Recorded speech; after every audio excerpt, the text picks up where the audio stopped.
sada vi. Divan ste mornar, ali pomalo drsko mašete sa te lađe. Dok ja i dalje ne znam, odlazite li ili dolazite.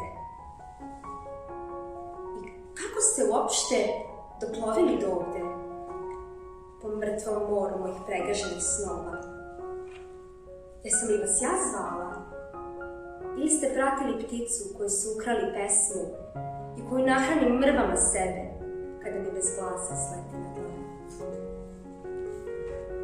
Da li se poznaju galet vaših mora i ptica moje ravnice, pa ste me tako pronašli?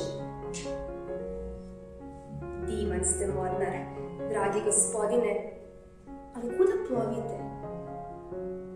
Mašete, a ja i dalje ne znam, odlazite li ili dolazite. Lepršavo se nadam da ćete spustiti jedra svoje umorne lađe i zastati na domu čežnje. Odavno na koralnom grebenu ovog mrtvog mora ni jedan talas nije izronio. Ovde vetrovi ne duvaju i pticama su ukrali pesmu.